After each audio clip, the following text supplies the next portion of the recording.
Eh,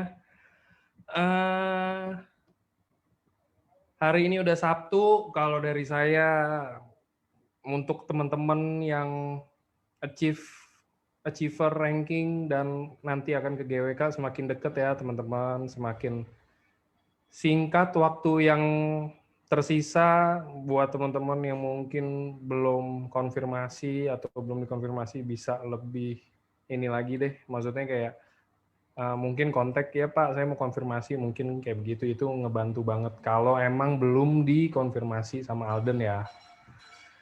Jadi hari ini kita akan ada seminar seperti biasa, seminar kesehatan.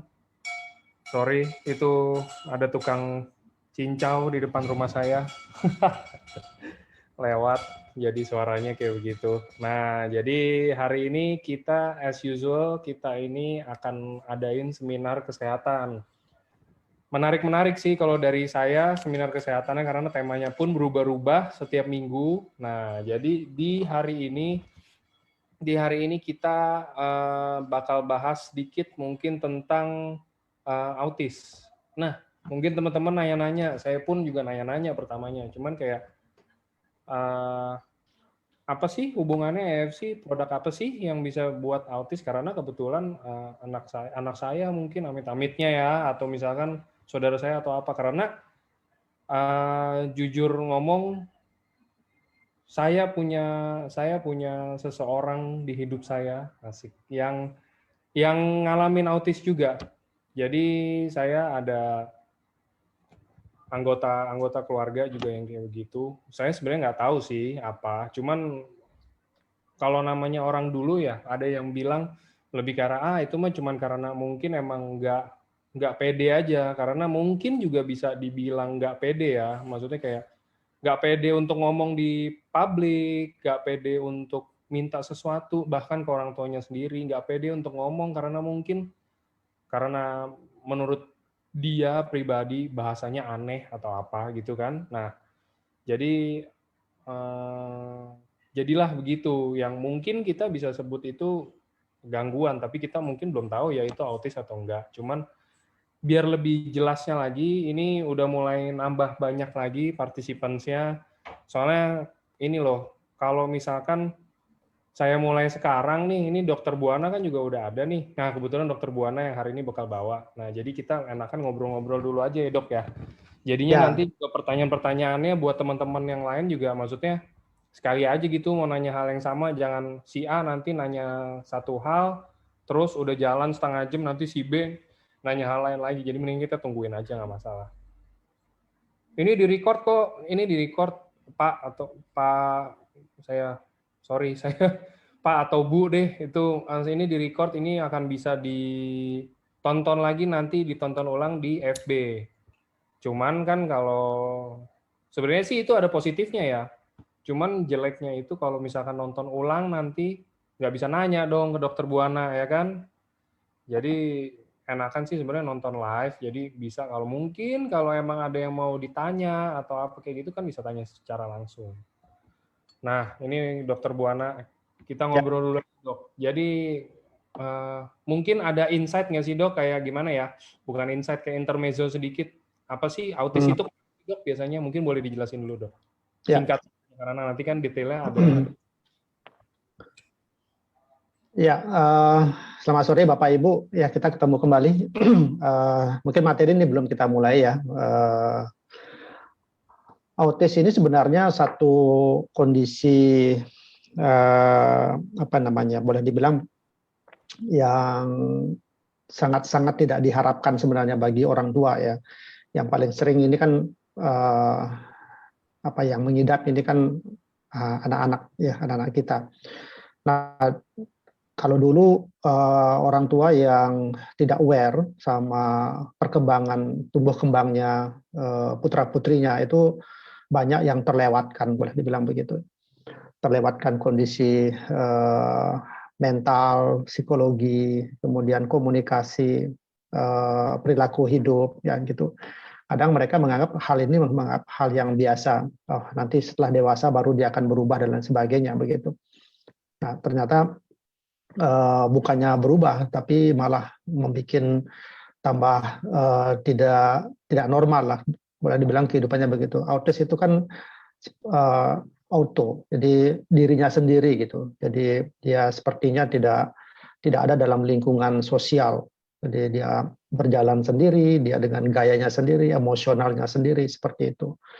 Ini sangat berbahaya, berbahaya bagi ya satu perkembangan kejiwaan bagi keluarga, otomatis bagi dirinya sendiri ya, individu dari orang itu juga ya nanti ke depan menjadi satu generasi muda ke depan. Bayangkan kalau seandainya negara kita banyak memiliki orang-orang yang autis seperti itu, kan sangat berbahaya sekali ya. Nah ini makanya penting sekali kita ketahui penyakit ini sedini awal ya bagi Bapak Ibu yang merencanakan untuk memiliki putra putri misalnya ataukah yang memang belum menikah saat ini. Ya, ini sangat penting sekali. Materi ini bisa disimak ya, nanti pasti akan ada hal-hal yang mungkin hal-hal yang baru yang buat Bapak Ibu ketahui ya, nanti hubungannya dengan makanan kesehatan yang kita ketahui sekarang ini gitu. Itu Ya. Itu udah menjelaskan apa yang saya mau jelasin, karena gini loh dok, mungkin kayak saya kan saya masih muda banget sih sebenarnya, cuman ya udah mau 30 deh gitu kan. Ya. Nah jadi banyak teman-teman saya juga kan kebetulan udah menikah dok. Betul. Menikah, kalau misalkan kita kayak sering ngobrol apa segala macam gitu, tuh ketakutan mereka sebenarnya sama aja kayak ketakutan orang tua muda lainnya mungkin ya, calon orang tua kayak, duh, gue harus tahu dulu nih, kayak misalkan kita nggak ada gangguan apa-apa sebagai orang tua nih, pria dan wanita kita nggak ada gangguan apa-apa, tapi kita tuh percayanya kayak ya apa yang dikasih Tuhan deh gitu loh. Maksudnya kan karena kalau ini mungkin bukan penyakit yang kayak oh iya karena misalkan udah lahir terus kenapa-napa baru autis atau apa kayak begitu ya mungkin kalau bilang step ya dok ya atau apa gitu saya kurang. Nah tapi beberapa ada yang bilang kayak ya apa mau dikasih Tuhan kayak gimana deh. Nah mungkin dengan slide ini, dengan materi ini teman-teman, nanti teman-teman juga bisa tahu ternyata banyak yang bisa kita cegah, banyak yang kita bisa lakuin biar nanti anak kita mungkin nanti setelah kita menikah punya anak itu sehat dan ngurangin resikonya juga ya dok ya sebenarnya ya. Betul. Ya, kita memang tidak mengharapkan ini terjadi kan begitu ya, karena terus terang saja penyebab dari autis ini kan sampai saat ini tidak diketahui secara pasti, jadi tidak berdiri sendiri gitu ya. Beda dengan penyakit-penyakit kronis misalnya sudah tahu kalau diabetes ya penyebabnya karena asupan kalorinya yang berlebih kan seperti itu, jadi tinggal mengendalikan kalorinya saja. Nah, sedangkan autis ini tidak diketahui, tidak ada penyebab yang pasti begitu. Nah, makanya karena tidak diketahui secara pasti, jadi pencegahannya adalah ya tentu harus nanti mengelola semuanya dalam kondisi yang kalau boleh dibilang sempurna ya mungkin tidak ya, tapi secara ideal lah, secara optimal gitu kesehatan kita. Jadi persiapan suami, persiapan calon istri atau calon suami begitu. Nah, hal-hal yang seperti begitu kan harus disiapkan secara optimal untuk melanjutkan jenjang pernikahan ataukah nanti akan memiliki seorang putra putri begitu kan ya itu. Tapi dengan adanya begini jangan dibikin stres, jangan dipikirkan terlalu dalam sekali begitu ya, terlalu serius sekali sehingga yang harusnya bisa menikah lebih awal jadinya menikahnya lambat gitu kan. Ini juga menjadi faktor predisposisi juga kalau kita menikah terlalu tua juga umur terlalu tua juga bisa menyebabkan pemicu juga soalnya gitu. Jadi ya kesiapan pertama adalah kesiapan mental, kesiapan fisik ya memang harus sehat, kemudian ya finansial juga memang harus dipersiapkan begitu. Ya kalau ini sudah cocok ya udah silakan gitu ya. Sekali lagi pengetahuan tambahan tentang berbagai macam penyakit yang kita bahas dalam seminar medis ini bukan untuk menakut-nakuti ya Pak Angga ya dan Bapak Ibu ya. Tetapi dengan begini kita menjadi lebih tahu ya, lebih aware gitu dengan kesehatan kita. Oke. Kalau gitu ini kayaknya udah mulai rame. Nah, ini kan enak, udah mulai rame. Jadi boleh Ya, dimulai, Dok, silakan. ya baik. Sudah 120-an ya. Eh, Baik Bapak Ibu yang baru bergabung, selamat sore. Saya Dr. Buana, dipercaya lagi sama manajemen AFC untuk memberikan sharing ya, sharing edukasi medis. Dalam hal ini saya akan membawakan tentang autisme ya. Saya share screen dulu.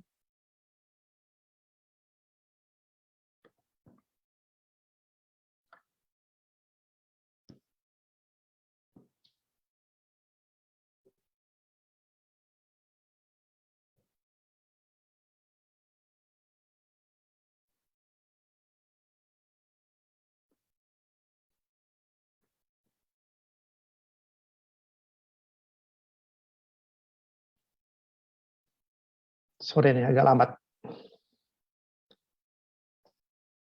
Nggak apa-apa, Dok. Ya, sudah kelihatan ya, Bang? Sudah ya. Ya. Baik Bapak Ibu, kita akan membahas sedikit ya tentang penyakit autisme ya. Jadi bagaimana kita mengenal dulu ya, harus mengenal dulu bagaimana sih tentang autis itu ya.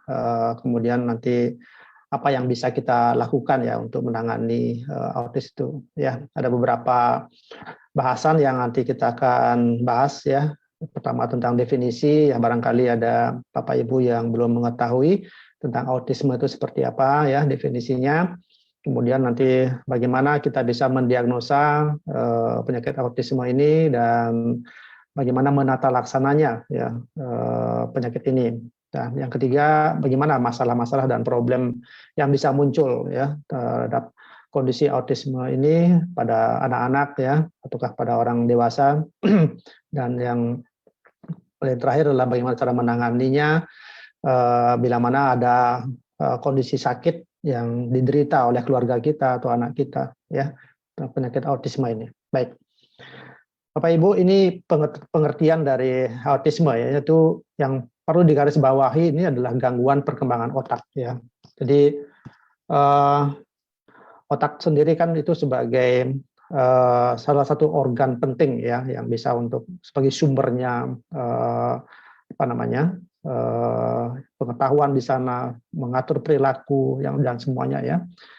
Jadi di sana ada satu gangguan perkembangan otak ya, sehingga mempengaruhi kemampuan penderita itu dalam berkomunikasi dan berinteraksi dengan orang lain. Nah ini, jadi autisme ini memang gangguan yang apa namanya, yang bervariasi, yang bisa mulai dari yang apa namanya, yang sangat ringan sekali, bisa sampai yang ke tahapan yang sangat berat sekali. Nah, masalahnya ada dua ya, masalahnya yaitu di gangguan komunikasinya, cara berbicaranya ya, dan gangguan perilakunya, dan gangguan berinteraksinya dengan kehidupan sosial ataukah dengan kehidupan orang lain. Nah, ini perlu digarisbawahi ya. Nah, autisme ini juga menyebabkan gangguan perilaku dan membatasi minat ya, membatasi minat. Jadi ya itu yang di apa namanya, hampir disamakan dengan interaksi dengan orang lain. Nah, autisme ini juga disebut sebagai gangguan spektrum autisme ya, atau autis spectrum disorder. Ini karena seperti tadi saya jelaskan, gejalanya itu bervariasi mulai dari yang ringan sampai yang tahapan yang lebih berat. Jadi bervariasi sekali ya. Nah, ini yang kondisi yang ringan ini yang kadang apa namanya, orang tua tidak menyadari. Jadi putra putrinya hadir sebagai bagian dari keluarga, tetapi karena menunjukkan satu kehidupan komunikasi dan perilaku yang sangat ringan sekali dari biasanya, itu dipandang tidak ada sesuatu yang salah, tidak ada sesuatu yang berbeda dengan kehidupan keluarga yang lain. Ya, sampai pada akhirnya keterlambatan itu bisa terjadi. Jadi kondisi ini yang ingin kita sampaikan supaya Bapak Ibu bisa mengenal lebih jauh perilaku dan cara komunikasi apa yang dimaksud terhadap gangguan dari autisme ini. Ya terutama yang sangat ringan sekali. Kalau yang berat ya mungkin sudah bisa langsung ketahuan gitu, paling tidak ada kekhawatiran dari orang tua yang memiliki putra-putri, ini anak saya kok tidak seperti anak-anak tetangga yang biasanya dia ceria, biasanya dia bisa bicara pada umur 1 tahun, bisa berdiri dalam umur misalnya 6 bulan, 7 bulan begitu ya. Nah ini kok dia tidak menampakkan wajah-wajah yang ceria seperti berkomunikasi dengan kita, kenapa dia murung dan lain sebagainya. Nah itu kalau tahapan-tahapan sakit autismenya ini sudah mulai nampak. Tapi yang kita khawatirkan adalah kondisi-kondisi yang sangat ringan sekali. Nah nanti kita akan bahas lebih lanjut ya. Nah kejadian autisme di dunia ini sangat besar ya ternyata ya. Ini angka kejadiannya 1 di antara 160 orang anak. Itu besar loh Bapak Ibu ya. Jadi bayangkan kalau di antara 160 anak ada 1 orang yang mengalami gejala autis ini. Itu sangat-sangat dari sisi jumlah penduduk itu sangat besar sekali kejadiannya ya. Cuman sayangnya di Indonesia ini, kembali lagi Indonesia data-data yang menunjang untuk data statistik seperti begini itu sangat terlewatkan itu karena memang ya tidak banyak yang mengumpulkan data seperti ini, dan memang karena baru-baru ini baru banyak yang menjadi peminatan melakukan suatu penelitian ya, sehingga dalam slide ini kami tidak bisa menampilkan berapa sih kasus yang ada di Indonesia itu secara pastinya ya. Sekali lagi di antara wanita dengan pria, jadi memang anak-anak yang laki lebih banyak untuk mengidap autis ini. Ya ini secara pembagian saja ya. Ya, jadi sekali lagi di seluruh dunia, jadi bukan hanya di Indonesia ya, dapat disimpulkan angka kejadiannya adalah sangat cukup besar ya, 1 berbanding 160 anak. Nah ini Bapak Ibu yang mungkin menjadi satu pemahaman kita ya, bagaimanakah kita bisa mengetahui gejala-gejala seseorang anak yang bisa kita ketahui dia akan mengidap sebagai memiliki penyakit autis ya. Ada 2 gejala umum ya. Yang pertama adalah gejala yang terkait dengan komunikasi dan interaksi sosial ya. Jadi sekali lagi terkait dengan komunikasi, jadi berbicara ya, baik itu mempergunakan bahasa ataukah mimik, dan interaksi sosial. Jadi ya kehidupannya dengan anggota keluarga yang lain maupun anggota sosial ya. Nah, 25-30% anak dengan autis ini kehilangan kemampuan untuk berbicara ya. Ya, meski mereka mampu berbicara sejak kecil. Nah, ini ada semacam satu kondisi yang berubah begitu ya, mulai dari saat lahir, kemudian dia menjalani kehidupannya, beberapa tahun kemudian dia ada satu gangguan kemampuan berbicara. Jadi awalnya dia ngoceh berbicara ya, tahu-taunya dia langsung diem gitu ya, diajak bicara langsung diem ya, sekalinya bicara langsung ngamuk ya, langsung berontak, langsung marah dan sebagainya ya. Ini yang yang bisa terjadi ya. Nah sedangkan 40%-nya itu tidak bisa berbicara sama sekali. Nah itu jadi sudah mulai dari kecil tidak bisa bicara sampai tahap yang umur yang lebih tua ya. Nah, ini yang kondisi yang seperti ini yang dipandang banyak oleh orang tua yang mengatakan, oh ini belum waktunya untuk bicara, ya. Apalagi mohon maaf mungkin dari orang tua yang memiliki pendidikan yang rendah seperti itu, ya, atau yang memang tidak memperhatikan perkembangan dari putra putrinya, memandang bahwa kondisi ini adalah hal yang lazim, ya, mungkin belum waktunya, ya, sehingga memandang bahwa ini ya nanti kita tunggu saja gitu, ya.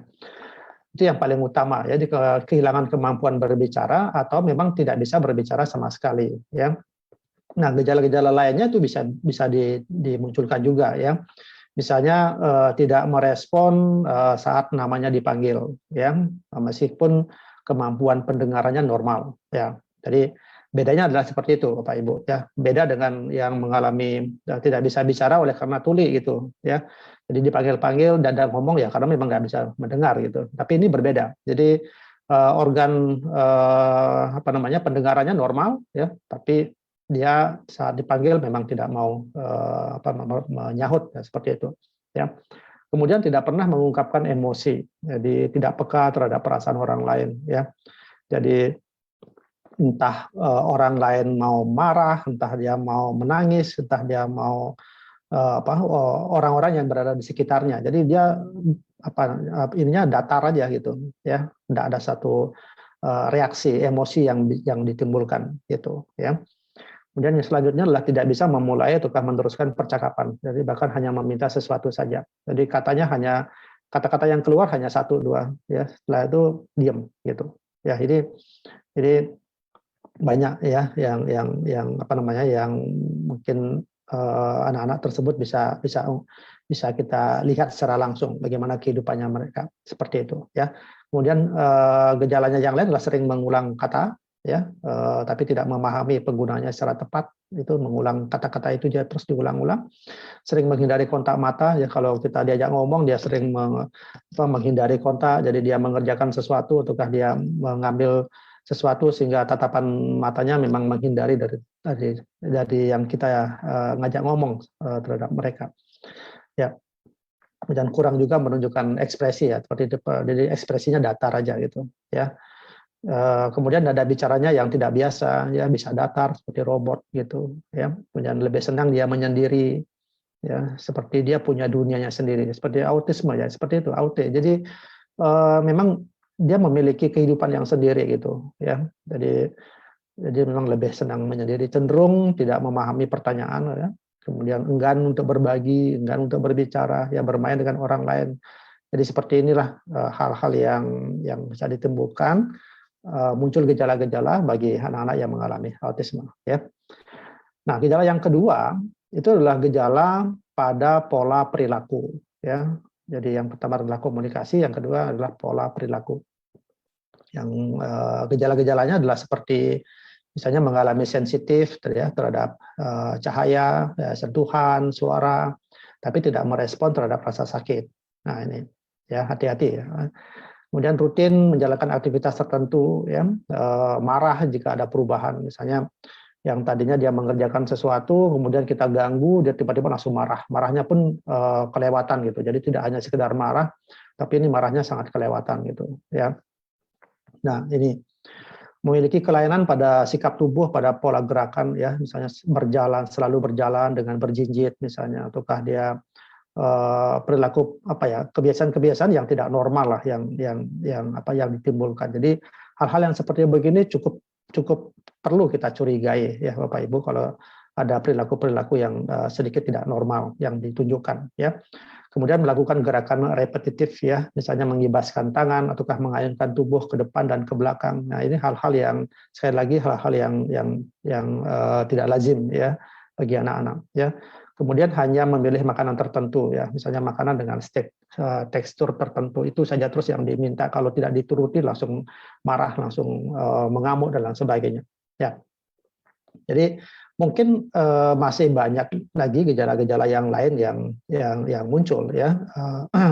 Sekali lagi berbeda ya, masing-masing anak dalam ekspresinya menunjukkan bahwa dirinya menderita autisme ini ya. Sekali lagi ini gejala-gejala yang sering ya, yang sering ditunjukkan oleh anak-anak tersebut. Nah, Bapak Ibu, ini pesan-pesan yang bisa saya berikan kepada Bapak Ibu ya. Bila mana kita bisa melihat beberapa hal yang ada dalam ini ya, misalnya kehilangan kemampuan berbicara atau berinteraksi, tidak memberi respon bahagia atau senyum hingga usia 6 bulan ya, tidak meniru suara atau ekspresi wajah hingga usia 9 bulan, tidak mengoceh hingga 12 bulan ya, tidak memberi gestur tubuh seperti melambai hingga usia 14 bulan, tidak mengucapkan kata satu pun ya pada usia 16 bulan. Ya, ini rangkuman istilahnya hal-hal yang bisa harusnya dikerjakan, harusnya bisa dilakukan oleh anak-anak kita. Ya, tapi kalau misalnya ini ada sesuatu yang kita lihat tidak normal, ya ini segera kita bawa ke dokter anak ya, untuk bisa men-screening awal ya, apakah ini tidak merupakan satu gejala autis gitu ya.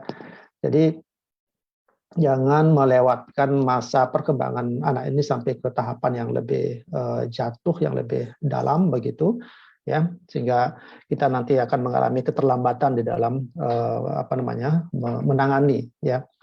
Jadi hal-hal yang layaknya memang seperti yang fisiologis terjadi pada kehidupan bayi atau anak ya, misal saja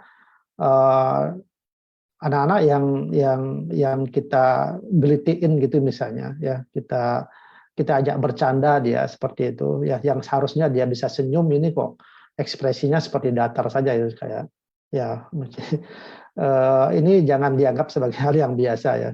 Jadi ini perlu kita curigai ya, seperti itu ya. Maksudnya kalau ini terjadi ya silakan segera dibawa ke dokter anak. Ini pesan awal dari saya untuk menyadarkan buat Bapak Ibu ya yang memiliki anak ataukah yang memiliki cucu ya misalnya, ya mohon juga diperhatikan hal-hal yang seperti begini. Oke, apa yang mendasari ya, apa yang memicu terjadinya autis ini? Ya sekali lagi tidak diketahui ya, tidak diketahui apa yang menyebabkan autis ini. Nah, akan tetapi ya ada beberapa faktor yang bisa diduga untuk memicu seseorang bisa mengalami gangguan ini. Yang pertama adalah jenis kelamin ya. Nah, di mana anak laki-laki itu 4 kali lebih besar berisiko mengalami autis dibandingkan dengan anak perempuan ya. Ini secara statistik ya. Jadi yang dikumpulkan datanya selama ini seluruh dunia mengatakan bahwa anak laki-laki itu mengalami 4 kali resiko ya dibandingkan dengan anak perempuan.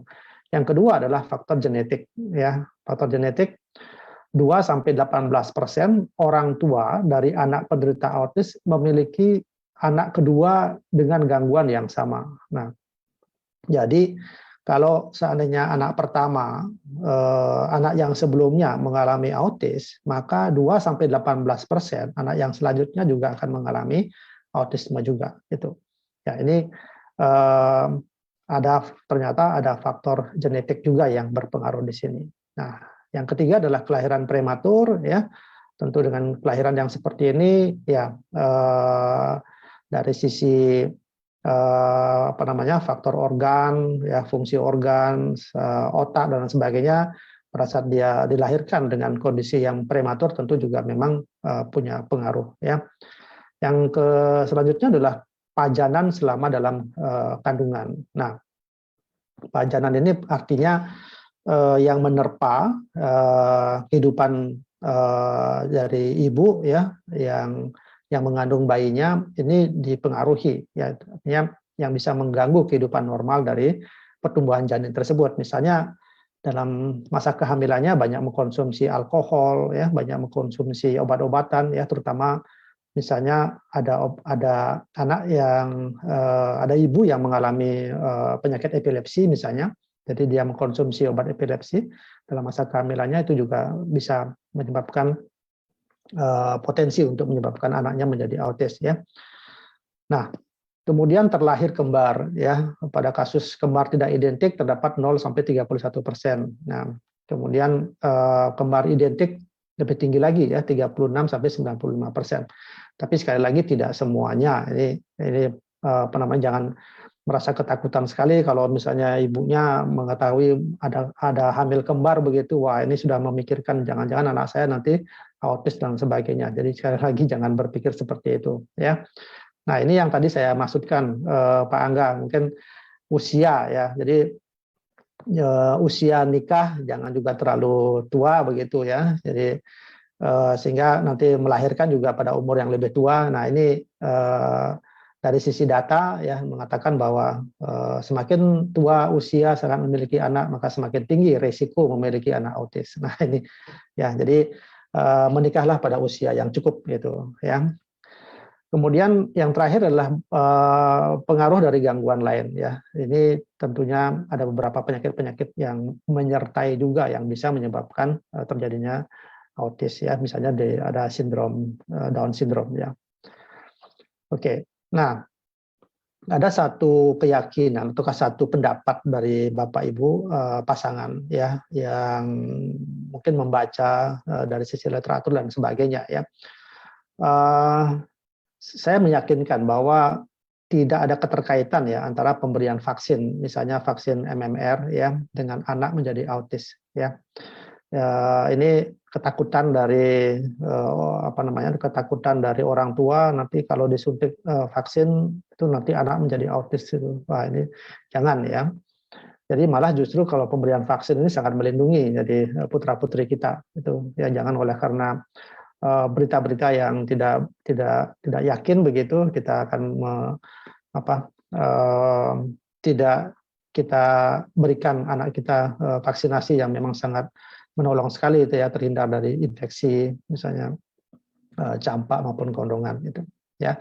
Kemudian autis juga tidak terbukti terkait dengan mengkonsumsi suatu makanan yang mengandung gluten ya, atau konsumsi susu dan produk turunannya. Nah, ini banyak sekali juga ya yang disampaikan bahwa saat mengandung jangan terlalu banyak makan gluten atau jangan banyak mengandung susu maupun produk-produk turunannya gitu ya. Oke, kita hilangkan saja hal-hal yang seperti begini ya. Kita kalau sepanjang makanan yang kita makan tersebut memang memiliki kegunaan yang sangat bagus buat kesehatan anak kita, ya kenapa kita harus hindari dan sebagainya ya. Jadi ini fakta dan saya bisa meyakinkan bahwa tolong hal-hal yang seperti begini kita keep saja ya. Jadi kita coba konsumsi makanan yang bagus ya. Kemudian ada pendapat-pendapat tentang vaksin MMR ya, itu jangan diberikan. Wah, ini jangan kita mempercayainya gitu ya. Ya. Ini gejala ya, diagnosis ya, cara kita melakukan satu diagnosis ini mengidap autis atau tidak ya. Yang pertama adalah adanya kurangnya komunikasi dan interaksi sosial ya dalam berbagai konteks, ditandai dengan beberapa ciri sebagai berikut ya. Nah, ini seperti yang tadi ya, dalam gejala-gejala yang ditimbulkan oleh anak-anak yang mengalami autis ya. Misalnya kurangnya respon sosial dan emosional ya. Jadi seringnya menyendiri ya, tidak mau bergabung. Kemudian kehidupannya sangat emosional sekali, suka pemarah ya, menghancurkan benda dan lain sebagainya gitu ya.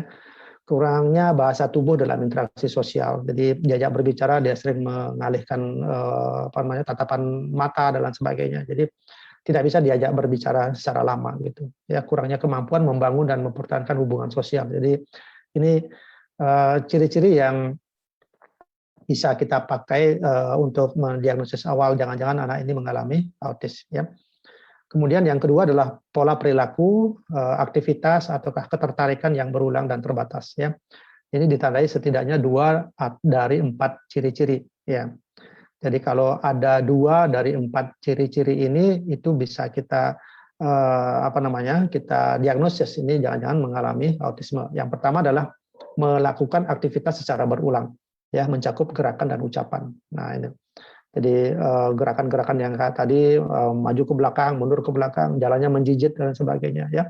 Atau mengucapkan kata-kata yang sama itu terus saja diucapin tapi dia tidak mengerti apa yang dia inginkan gitu ya.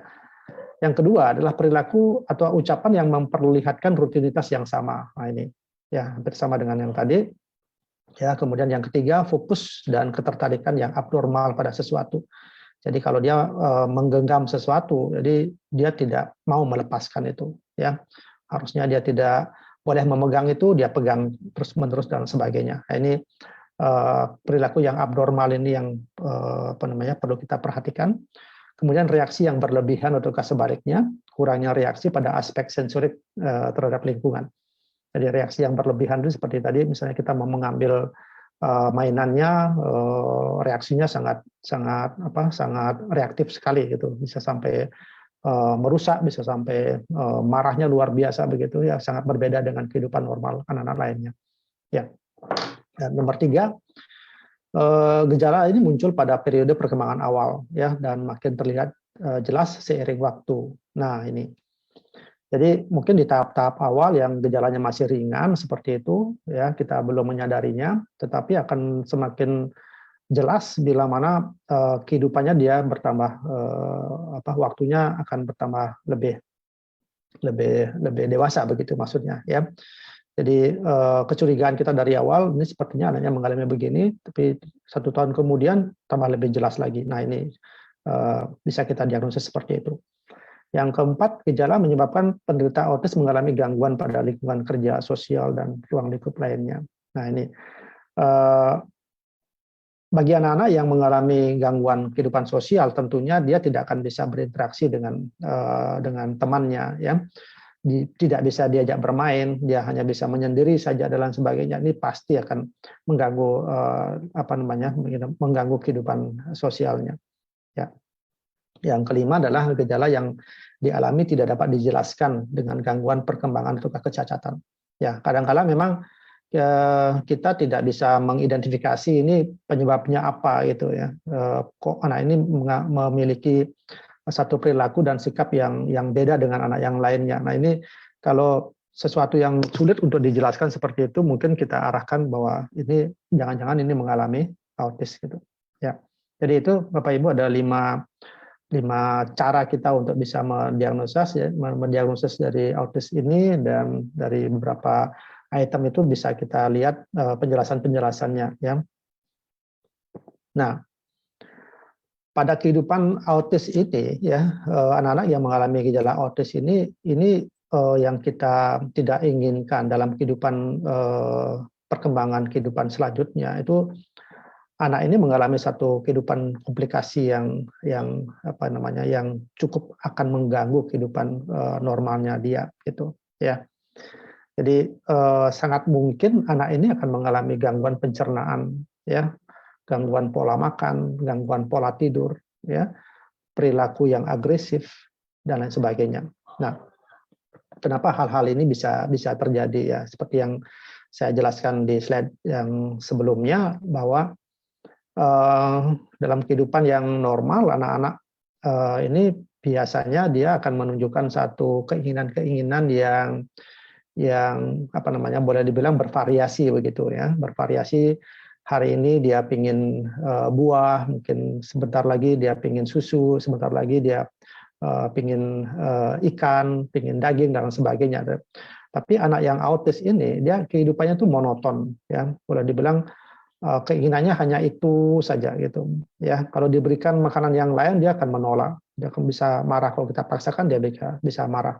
Nah, tentu kalau mereka akan mengkonsumsi makanan yang hanya monoton seperti itu kan pasti juga akan mengganggu pencernaan ya, mengganggu pola makan. Nah, karena anak ini juga mengalami satu perilaku yang agresif ya, perilaku yang sifatnya dia menyendiri dan sebagainya, ya pasti ada gangguan juga di pola tidur ya. Nah, inilah yang sangat kita hindari Bapak Ibu ya, bila mana anak-anak kita mengalami masalah-masalah yang seperti begini. Yang kita takutkan adalah ini ya, ini hal-hal yang normal ya, hal-hal yang normal yang harusnya mereka bisa nikmati ya dalam kehidupan anak-anaknya ya.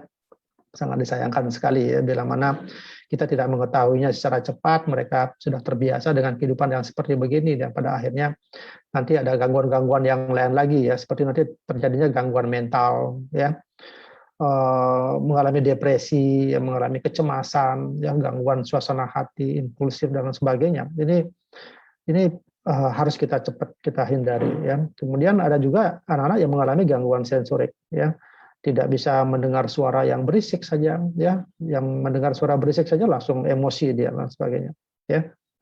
Atau bisa juga anak ini mengalami kejang ya, kejang yang tanpa penyebab begitu ya.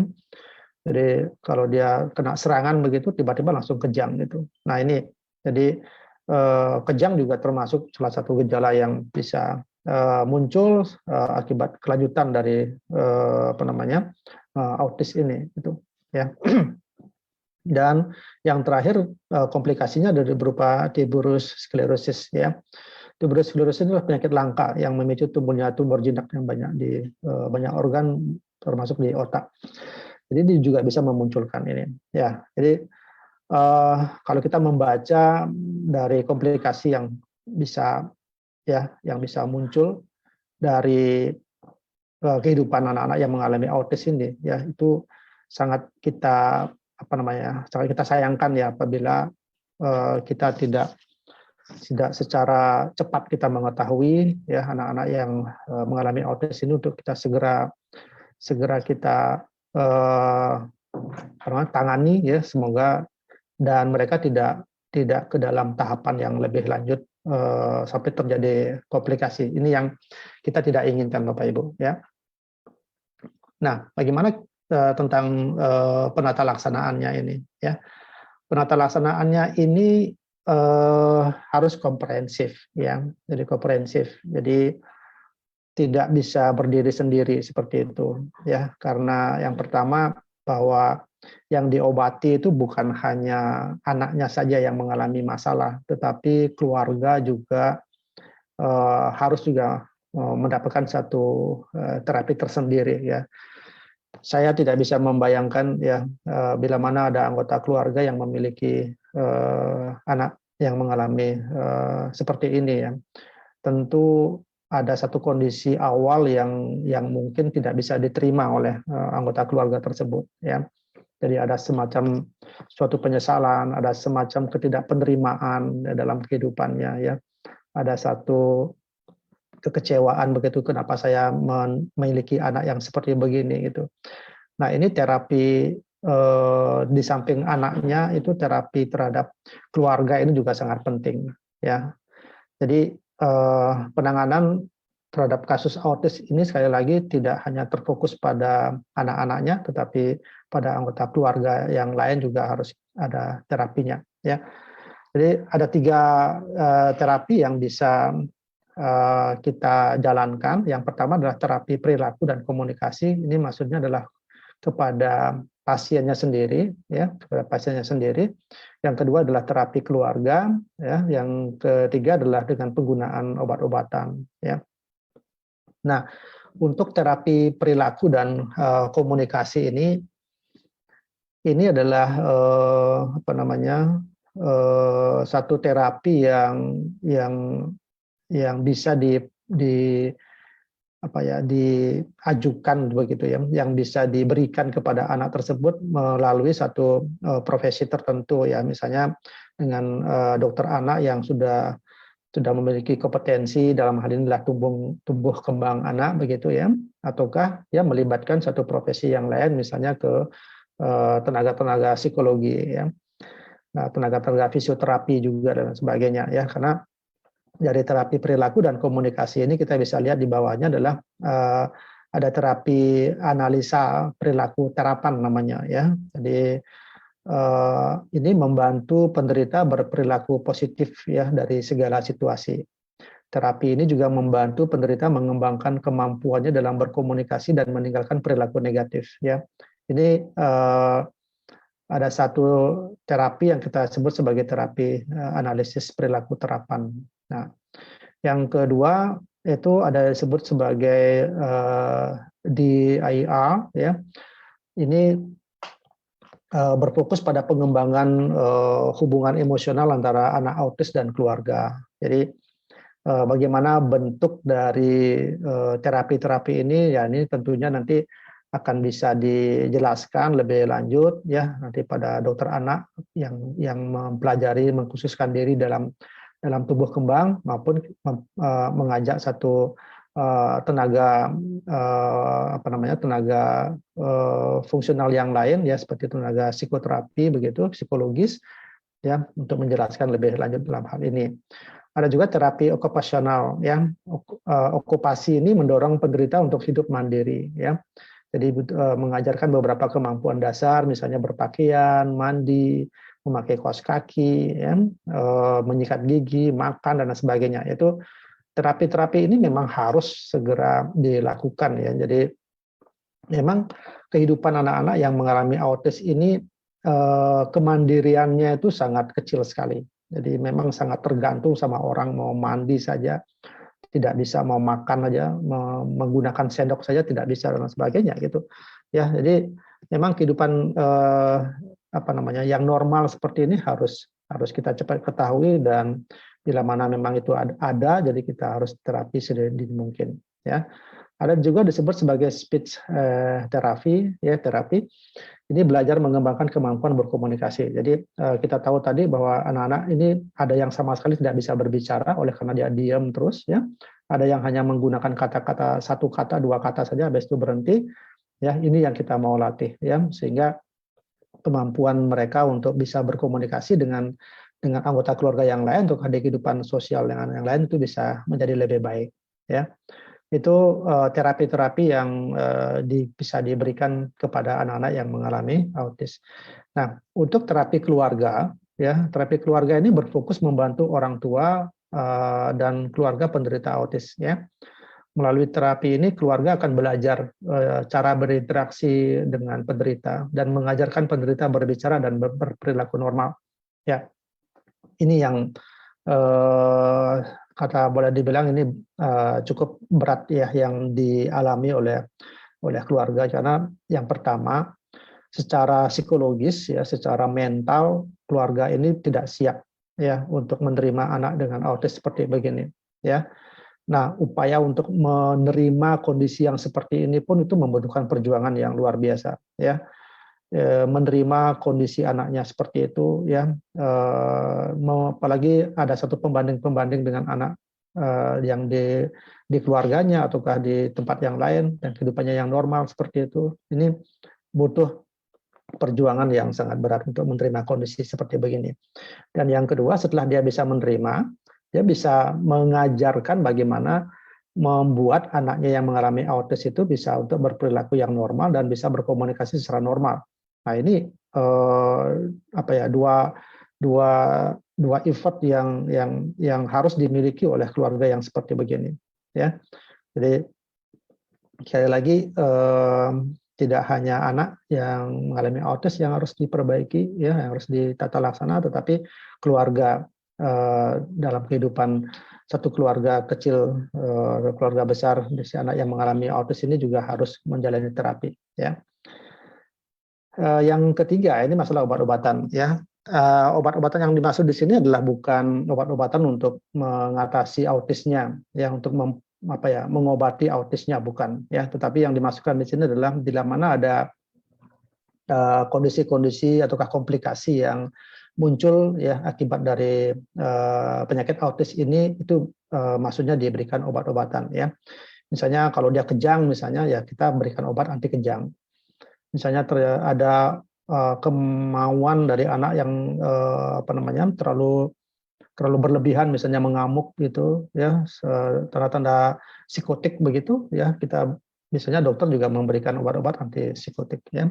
Jadi itu yang kita maksud obat-obatan ya.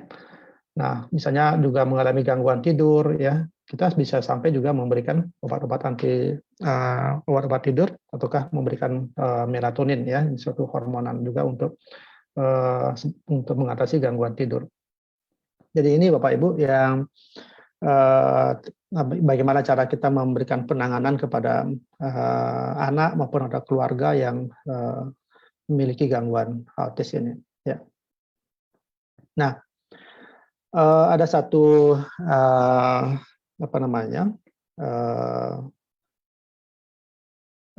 media yang menjelaskan bahwa kejadian autis ini juga sangat berhubungan dengan mikrobiota di dalam usus ya.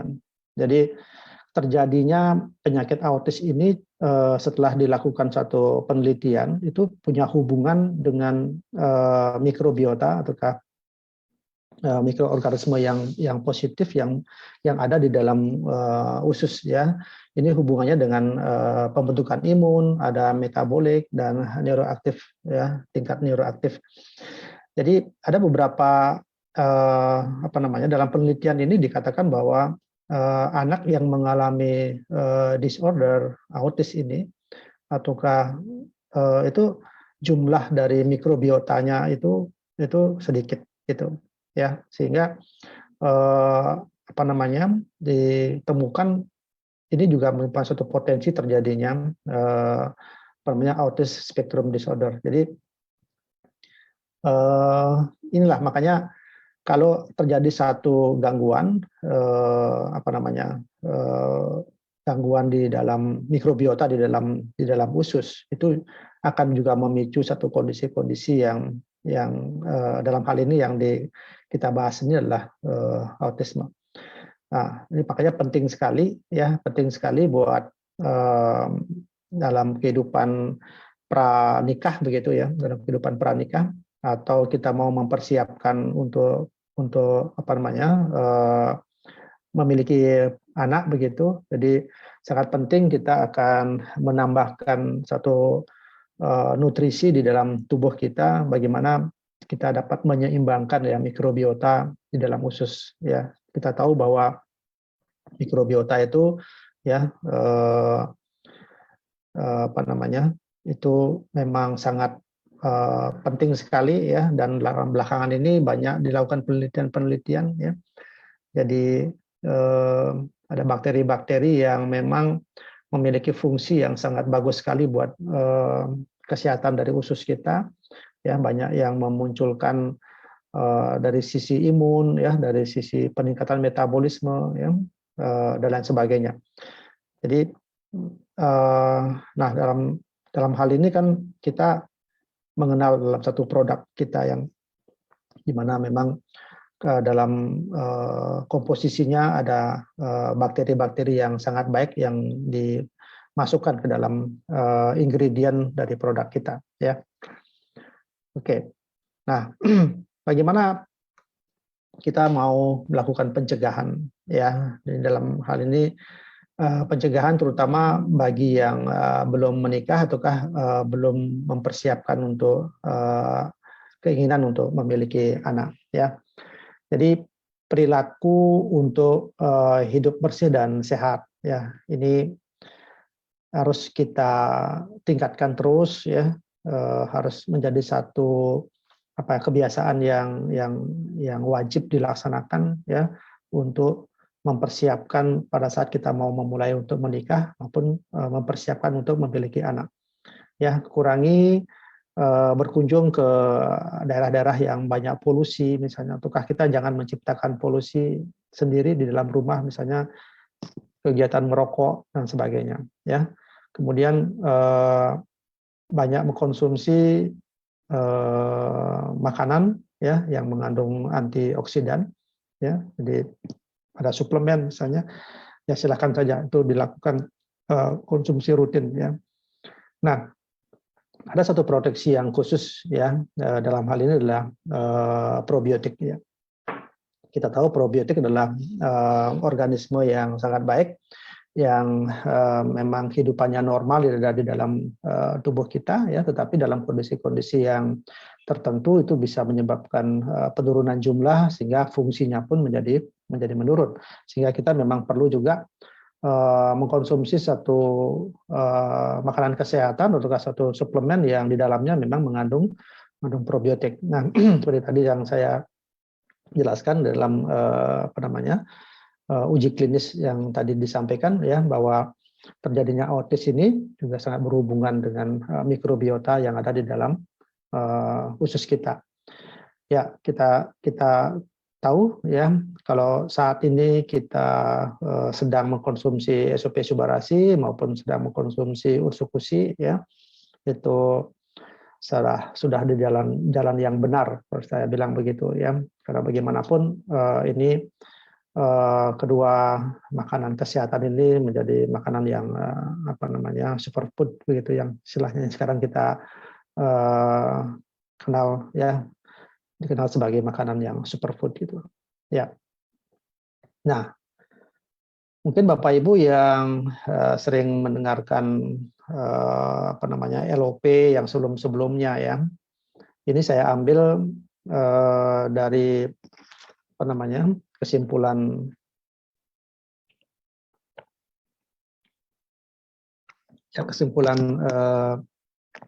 satu trial di mana ada suatu perubahan fisik ya yang terjadi pada pemakaian 4 minggu pertama ya, yang saya garis lingkarin merah itu. Pada minggu keempat itu terjadi peningkatan, dalam hal ini adalah ketidaksabaran ya.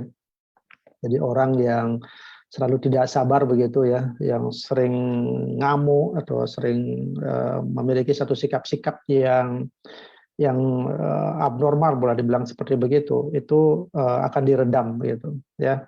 Jadi identik dengan identik dengan autisme ya.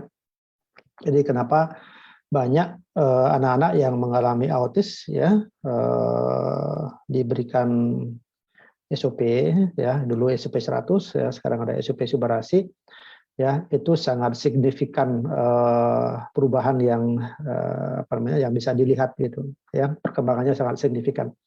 Yang tadinya banyak bergerak ya, ke sana kemari tidak diam-diam begitu, nah sekarang ini sudah mulai diam gitu ya, tidak bisa untuk belajar, sekarang sudah mulai belajar ya, makan harus jalan, ini sudah mulai duduk dan bisa diajak makan ya. Nah, itu kondisi-kondisi yang seperti itu yang mungkin banyak buat Bapak Ibu yang memiliki keluarga yang autis itu bisa memberikan testimoni ya. Sekali lagi ya, ini satu pernyataan yang disampaikan oleh keluarga, oleh orang tua yang memiliki autis, yang menyampaikan bahwa anak saya mulai membaik setelah minum produk makanan kesehatan ini, yaitu satu rasa syukur yang sangat dalam sekali ya. Nah, saya mengambil slide ini dari Dr. Trevino ya. Saya sangat hormat sama beliaunya, jadi beliau menuliskan satu hal yang sangat bagus sekali seperti ini, jadi satu integratif medicine yang untuk meningkatkan kesehatan, ini fokus pada autisme. Jadi AFC melalui satu produk makanan kesehatannya ini ya, yang memang diberikan satu penjelasan klinis, penjelasan medis oleh dokter-dokter keluarga ya, sampai akhirnya bisa dikonsumsi oleh konsumen secara langsung ya. Dalam hal ini adalah kita membicarakan untuk untuk anak yang mengalami autis ya. Nah, AFC ini yang kita kenal sekarang kan menjalankan ataukah memasarkan produk yang kita kenal sebagai SOP Subarasi ya. SOP Subarasi ini merupakan upgrade dari SOP 100 ya, di mana kita sangat lihat kandungan-kandungan yang dimiliki ya. Memang kandungan utamanya adalah marin placenta ya, sebagai kandungan utamanya yang kita ketahui memiliki 3 paten ya. Yang pertama adalah untuk regenerasi sel, untuk melancarkan aliran darah, dan skin improvement ya. Ini layaknya seperti begini Bapak Ibu ya. Jadi kalau kita lihat dari definisi autisme ya, menjadi gangguan perkembangan otak ya, sesuatu yang tidak normal ya, sesuatu yang tidak normal itu satu kondisi di mana tatanan sel, tatanan hormonal, tatanan enzim, dan hal-hal yang lain yang membentuk tubuh kita ini itu dalam kondisi yang tidak seimbang, boleh dibilang seperti itu ya. Nah, dalam kehidupan berjalannya waktu begitu ya, oleh karena faktor pola hidup ya, faktor lingkungan, faktor stres, dan lain-lain sebagainya, itu juga akan mempercepat terjadinya perubahan-perubahan pada tatanan yang tadi saya maksud itu ya. Nah, kehadiran dari SOP dan Ursukusi ini ya, kehadiran SOP dan Ursukusi sebagai superfood ya, yang memang sangat bermanfaat buat nutrisi tubuh kita, itu memperbaiki tatanan-tatanan yang rusak itu ya, menyeimbangkan tatanan yang tidak seimbang yang tadi saya maksud itu ya. Jadi kalau tatanan yang tadinya tidak seimbang menjadi seimbang ya, ataukah mengarah ke menjadi keseimbangan.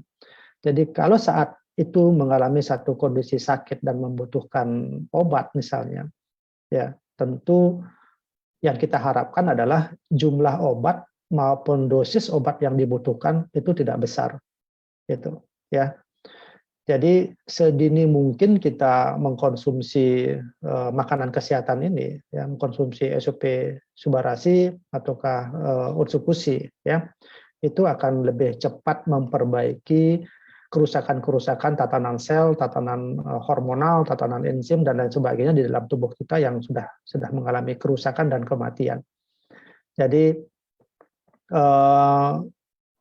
sekali lagi tidak ada batasan waktu, ya, yang apa namanya, untuk kita memulainya. Kapan kita memulainya, ya secepat mungkin kita bisa mengkonsumsi ini, itu akan menjadi lebih baik, ya. Jadi ibaratnya Bapak Ibu, kalau kita sudah mendirikan sebuah rumah, ya, kalau ada tembok misalnya yang lubang, genteng yang pecah, plafon yang rusak dan sebagainya, kalau kita perbaiki sedikit demi sedikit, artinya kita tambal, kita perbaiki, ya, tentu kerusakan itu tidak akan besar di suatu saat nanti, gitu, ya. Sama dengan tubuh kita.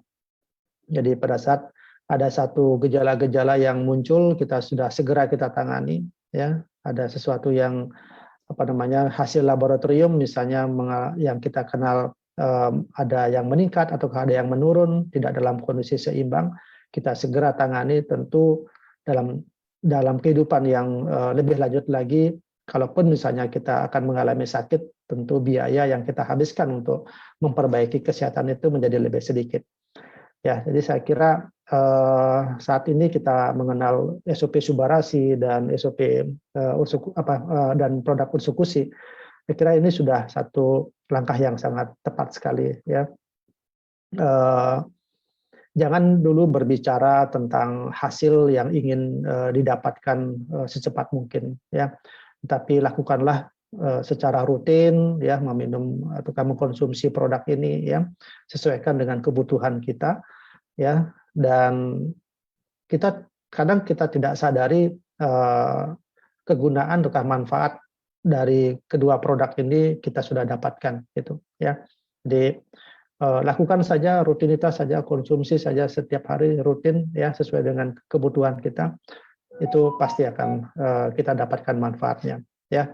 Apalagi Utsukushi ini, ya, yang tadi mungkin kita bahas mengenai probiotiknya, ya, ataukah kandungan-kandungan yang lain yang dalam hal ini memang untuk autis ini adalah ada kandungan probiotik yang memang sangat penting sekali, ya, buat kita bisa berikan kepada anak-anak kita, ataukah bagi ibu-ibu yang akan mempersiapkan kehamilan misalnya, itu sangat penting sekali untuk kita konsumsi probiotik ini, ya.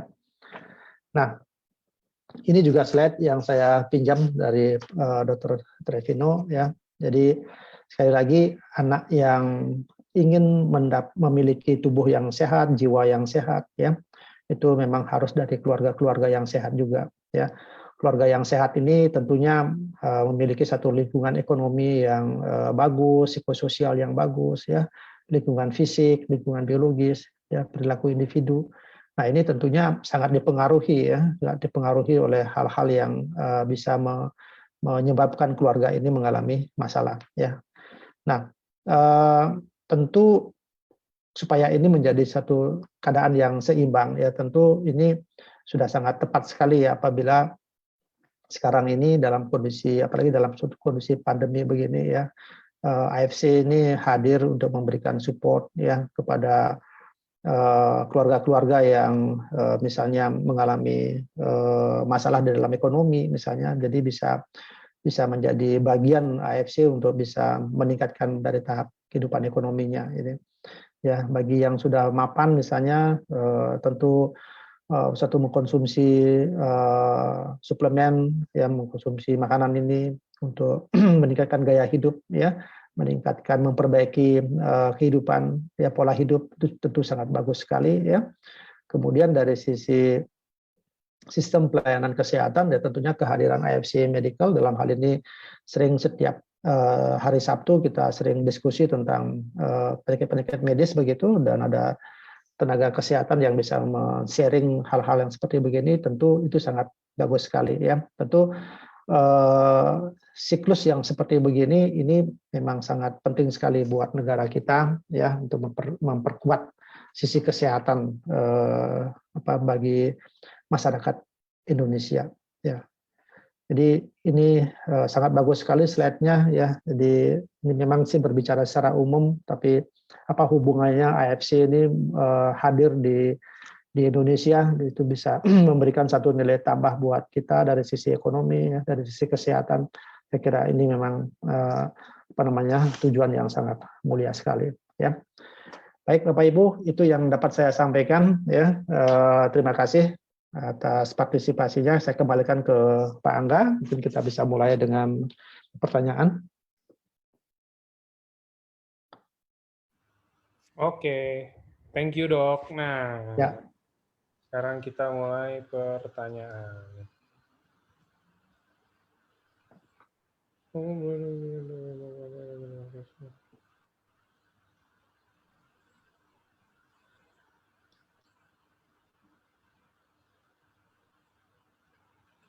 Sering saja murid saya konsumsi.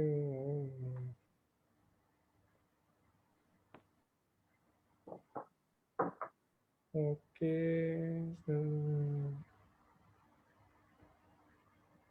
Oke, terima kasih. Oke, pertanyaannya udah pada dijawab semua. Mungkin ada lagi nggak teman-teman yang mau tanya? Mungkin. Jadi pada itu nanya presentasi, terus tiba-tiba masuklah dokter menjelaskan di slide ya kan, ya udah terjawab pasti. Ya.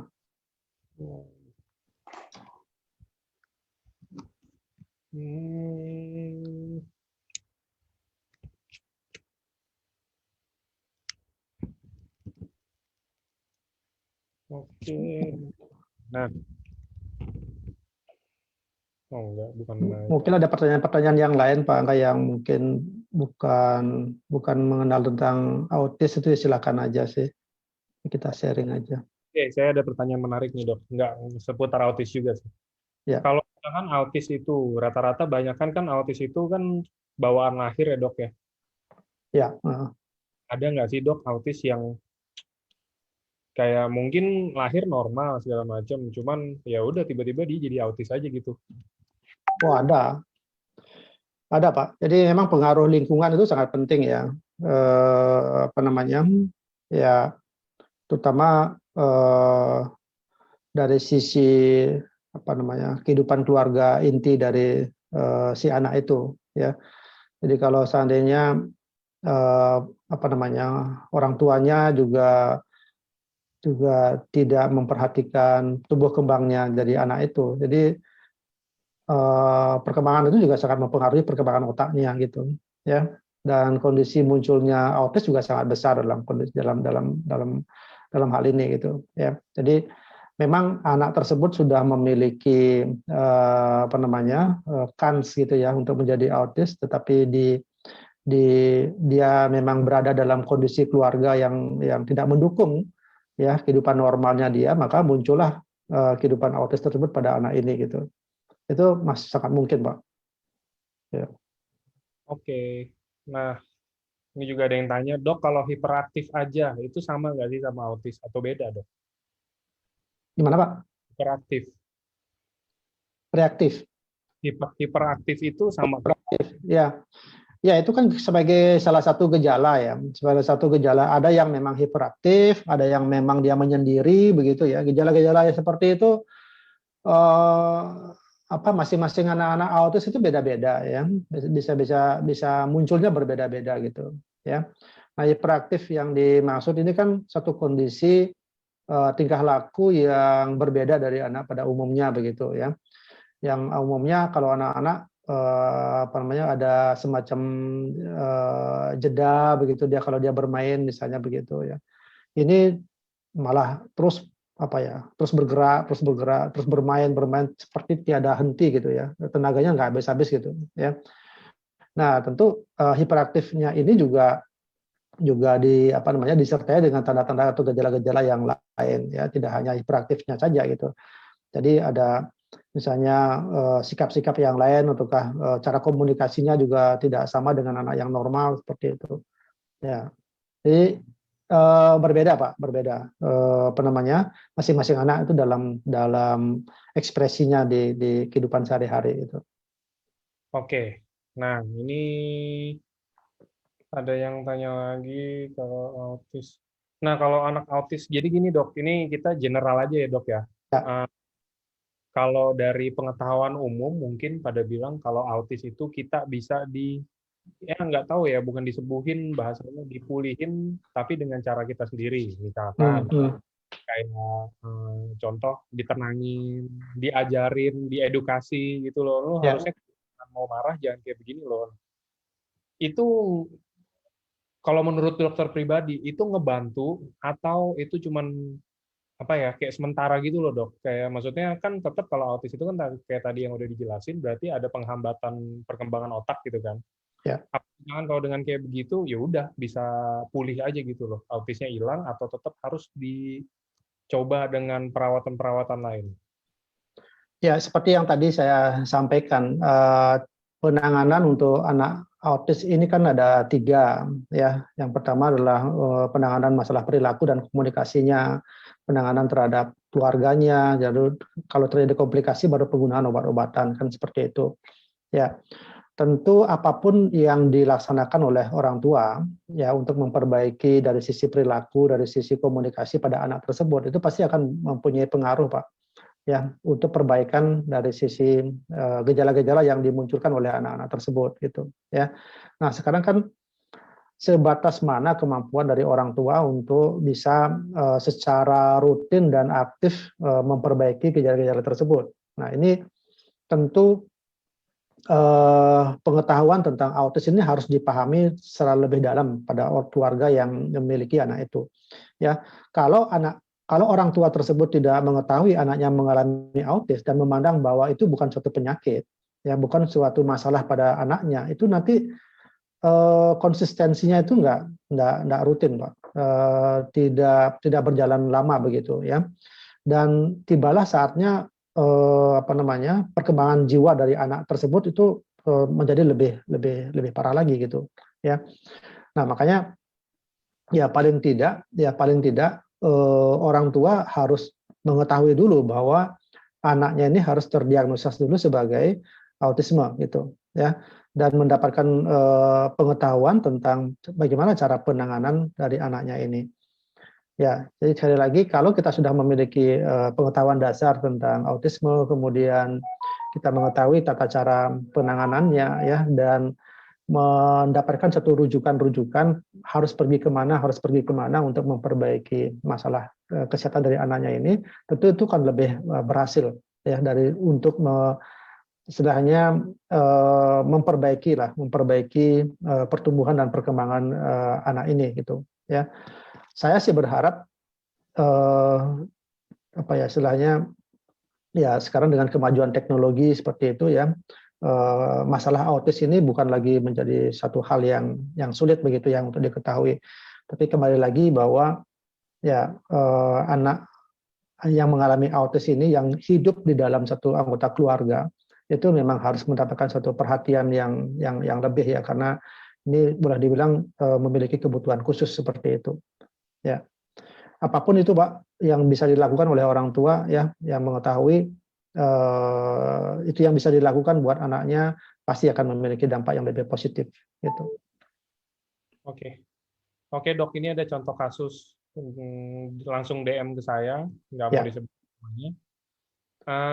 Dok mau tanya, anak saya sudah umur 23 tahun, sudah ada gangguan semenjak dari lahir. Hmm. Tapi gangguannya ini tidak didiagnosa autis. Jadi anak saya ini hanya, nah ini kata-katanya susah, saya ini deh, saya rangkum kata-katanya. Jadi gini dok, anaknya sekarang udah umur 23 tahun. Dari lahir itu normal sampai dia udah mulai besar, mungkin ini dia bilang di umur 5 tahun. Di umur 5 tahun itu sudah mulai ada gejala-gejala gangguan. Kayak ngomong ngomong sih mau dok di sini sesuai dengan pertanyaannya, ini ngomong mau, cuman kayak seperti yang tadi dokter bilang pengulangan. Ya. pengulangan, terus dia tidak mengerti mana yang benar dan mana yang salah. Hmm. Tapi dia sangat in dengan tren-tren yang terjadi di kehidupannya saat ini. Kayak mungkin saya bisa bilang di umur 23 tahun ini, kayak kalau kita ada beda ya dok, ada garis pembatas antara mungkin, let's say kita bilang sorry, terbelakang mental dan autis gitu ya. Ya, Nah, ya. terbelakang mental itu nggak ngerti apa-apa, terbelakang mental itu kalau misalkan mau melakukan sesuatu pun dia nggak bisa sendiri, harus dibantuin, bener ya dok ya? Hmm. Nah, Hmm. tapi ini dia bisa, Ya, dia bisa semuanya sendiri, bahkan dia punya handphonenya sendiri, dia bisa suka sama cewek katanya, ya kan? Nah, ya. dia tetap kayak susah untuk bersosialisasi, demen untuk sendiri, tapi ngomongnya pun nggak jelas sampai hari ini. Itu kira-kira apa masuk ke dalam kategori autis atau mungkin ada hal lain, Dok? Ya, ini menarik ya. Apa namanya, sudah umur 23 tahun, perkembangan jiwa, perkembangan apa namanya, komunikasi, perilaku yang seperti ini tidak tidak dilakukan satu treatment yang memadai, boleh dibilang begitu ya. Jadi sampai akhirnya sampai kehidupan seperti begini apa namanya, ya boleh dibilang menjadi lebih jelas jadinya. Arah-arahnya mengarahnya ke gejala autis itu ya. Padahal dari umur 5 tahun sudah disadari oleh orang tua, cuman mungkin apa ya istilahnya tidak melakukan satu penanganan yang demikian bagus ya terhadap perkembangan dari jiwa anak ini gitu ya. Kalau dilihat dari ceritanya memang lebih pada gejala ke autis ya. Jadi kesenangan untuk sendiri, kemudian menyukai satu apa namanya kebiasaan yang dia senangin sendiri begitu ya. Komunikasinya yang tidak jelas sampai saat ini begitu ya. Itu sangat sangat meyakinkan bahwa memang ini gejala-gejala ke apa namanya ke penyakit autis ya. Nah, tentu apa ya cara penanganan yang sudah menginjak ke dewasa seperti begini itu tentu akan memakan apa ya tenaga yang lebih berat ya, yang lebih besar ya. Ya, untuk apa ya memperbaiki kelainan yang dimunculkan oleh anak ini gitu ya dibandingkan dengan eh, di apa namanya di terapinya pada saat dia masih kecil begitu ya. Tapi sekali lagi sepanjang memang anak ini masih terus bisa bisa menjalani kehidupan ya dan keluarga memang serius untuk memulai apa namanya memperbaiki dari kehidupan sosial dari anak ini, apapun langkah yang ingin dilakukan ya, apakah berkonsultasi dengan tenaga apa namanya psikologis itu ya, dengan terapi bicara misalnya dan sebagainya, silakan dilakukan ya, silakan dilakukan. Nah, apakah makanan kesehatan yang kita miliki sekarang ini akan membantu? Saya kira apapun itu ya, apapun itu yang namanya ini makanan kesehatan ya, dan memang kandungan-kandungan yang dimiliki memang sangat kuat sekali untuk bisa memperbaiki tatanan-tatanan sel, tatanan sesuatu yang tidak seimbang di dalam tubuh kita. Silakan itu diberikan sedini mungkin ya, silakan diberikan ya. Kita pun berharap akan membantu mensupport kesehatan secara umum ya pada pasien autis ini ya. Di samping sekali lagi terapi-terapi yang lain ya, terapi perilaku dan komunikasi ini harus segera dilakukan juga. Itu Pak. Jadi mungkin saya ngerti lah, walaupun saya belum jadi orang tua ya, tapi saya ngebayangin Hmm. saya udah jadi orang tua, ngerti lah saya, maksudnya kayak contoh amit-amitnya nanti saya punya anak, terus tiba-tiba anaknya ada gangguan seperti mungkin autis atau apapun itu, kita tuh kayak gimana ya, kayak nolak dok, ngerti nggak sih dok? Kayak enggak kok anak gue nggak kenapa-napa gitu ya kan, anak gue nggak ini Ya, dokter nggak harus apa.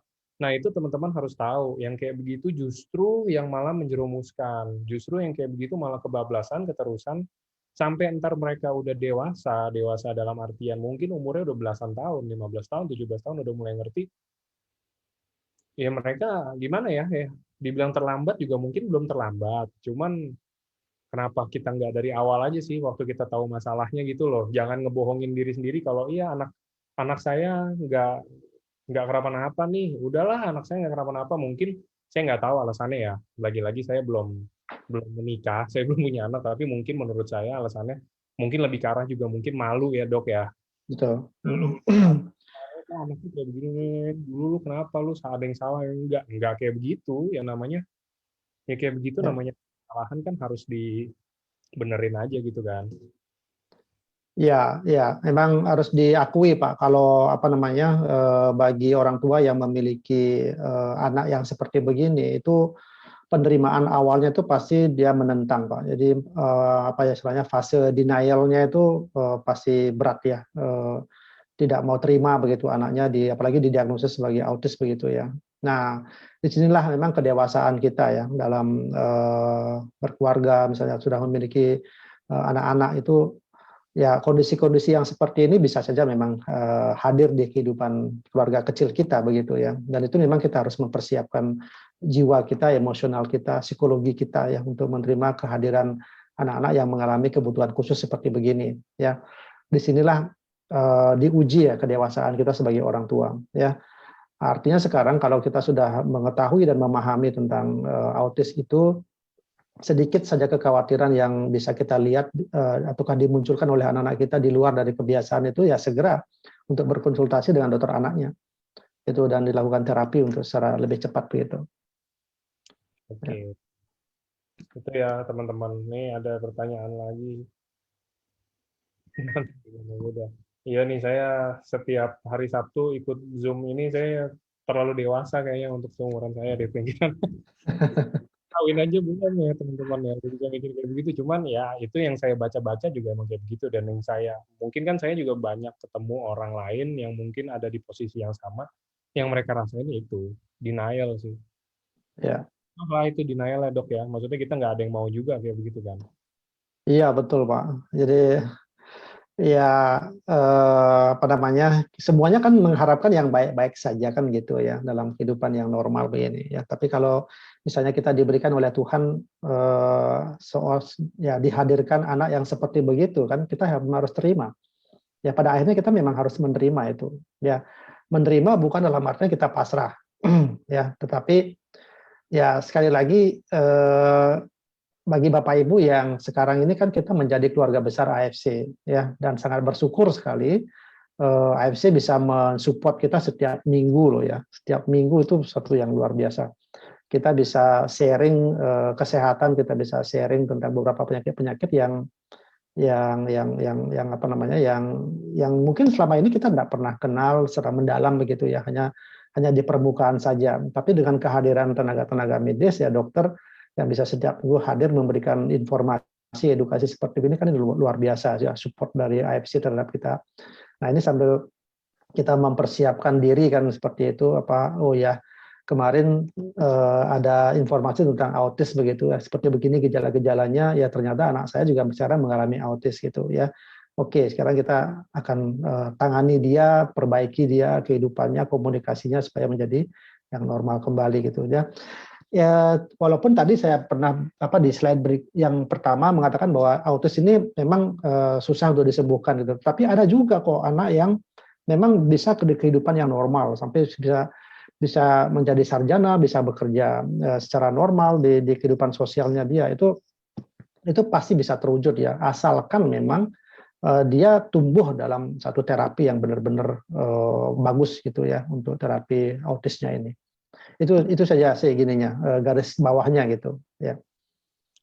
Oke, nah ini ada yang nanya juga dok kalau misalkan waktu masih baby, waktu masih kecil pernah ada kayak operasi besar lah kita bilang, contoh ada gangguan di jantung lah atau ada gangguan di apalah gitu lah kita Ya. bilang. Apa itu ngaruh juga ke nanti pas dia udah mungkin umur matangnya 17-18 tahun gitu mungkin jadi ada ngaruh ke mental atau apa gitu ada ngaruh nggak sih dok? Itu mungkin bukan mengaruh ke autis gitu ya maksudnya ya, tapi kan secara mental ya apakah itu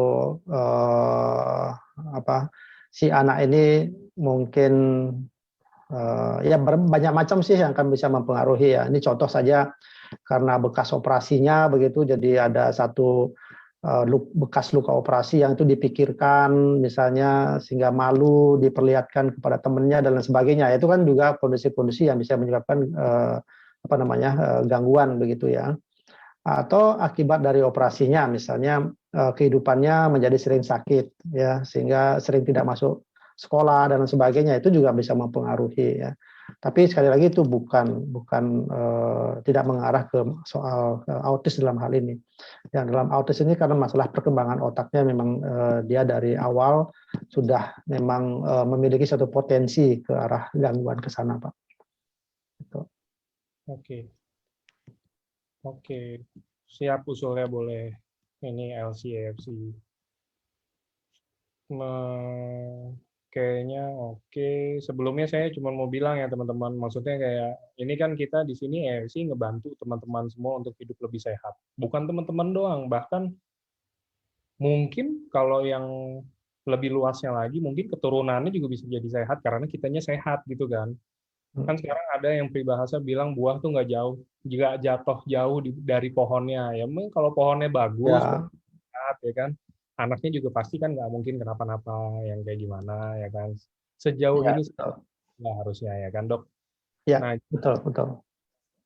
kalau Ya, misalnya saya nggak tahu, balik lagi saya nggak mau ngejudge juga, cuman kalau yang kayak tadi saya bilang punya eh, anak yang mungkin gangguan mental atau apa atau autis mungkin atau apa kayak begitu, langsung deh itu langsung di treat deh, maksudnya treatnya itu kan tadi juga udah sama dokter Buana seperti apanya, walaupun nggak detail karena kita di sini nggak bisa detail. Kalau kalian mau detail ya lebih baik kan ke rumah sakit, bener ya dok ya, ke rumah sakit ya. langsung ketemu sama spesialisnya, jadi mereka bisa juga langsung kasih tahu apa yang harus kalian lakukan. Jadi jangan, bukan karena kebanyakan nonton film ya teman-teman, didiemin, iya Albert Einstein juga autis dulu, terus siapa tahu anak saya jadi Albert Einstein. Nggak begitu, maksudnya tetap harus diobatin, tetap harus ditreat, ya Ya. kan? Jadi sharing boleh nanti. Oke sih, kalau menurut dari saya sih kayak begitu aja, karena mungkin juga ini teman-teman kita semua kan rata-rata ya gitulah yang kayak tadi dokter Buana bilang, mungkin belum melek matanya untuk penyakit-penyakit yang kayak begini ya kan. Sama aja mungkin mirip-mirip dengan penyakit-penyakit yang penyakit-penyakit sorry, tapi penyakit yang kayak seks menular atau apa kayak gitu itu masih tabu banget di Indonesia. Mungkin nanti kita bisa bahas lah kalau untuk yang kayak begitunya ya kan. Ya, Jadi ya, cukup untuk hari ini. Thank you teman-teman, thank you Dokter Buana. ya, sama-sama. Saya menghitung hari, 5 hari lagi saya bakal ketemu Dokter Buana. Mungkin teman-teman Ya, ya, ya, ya, ya. Kita ketemu di Bali ya. Ya, nanti ketemu sama Pak Dwi itu, dok, tadi itu, ya kan? ya. Ini Pak Dwi terus monitoring ini. Saya baca nih di WA Janda. Ya, Eh, Nah, jadi teman-teman balik lagi jaga kesehatannya teman-teman, karena kalau yang buat achiever nanti ke Bali ini udah sebentar lagi ya, teman-teman udah 8 hari lagi teman-teman harus berangkat. Kita ada acara di tanggal 21, jadi teman-teman harus jaga kesehatan. Kalau bisa didabelin lagi utsukushi, subarasinya, dipakein lagi apanya, semua vitaminnya diminumin lagi biar sehat sampai nanti. Jadi semuanya aman, lancar, dan acaranya sukses buat teman-teman semua. ya, ya, betul, betul. Thank you, Dok. Kita sukseskan acara kita sendiri karena ini AFC adalah untuk kita semua ya, kita jadi keluarga besar AFC ya. Bapak Ibu yang achiever ya, kita bisa bertemu nanti di tanggal 20 dan bisa juga tanggal 21 nanti ya, kita ketemu di GWK ya. Semoga acaranya bisa dinikmati dan bisa menikmati keindahan Pulau Bali. Ya, ini sekali lagi kemarin Pak Niko menjelaskan secara detail sekali ya apa maksud dan tujuan dari AFC ini. Saya kira founder kita sangat mulia sekali tujuannya, yang membantu pemerintah, dalam hal inilah pemerintah Bali, yang memang kami sendiri yang hidup di Bali bisa merasakan bagaimana kehidupan ekonomi akibat dari pandemi ini. Dari sisi pariwisata memang sangat sangat jauh sekali ya. Terima kasih supportnya dari AFC ya buat masyarakat Bali. Oke, thank you kalau gitu. Thank you, Dokter Ya, Buana. Selamat sore, Dok. Thank Selamat you, sore, Dok. terima kasih Bapak Ibu ya. Sampai ketemu lagi. Sampai ketemu. Ya.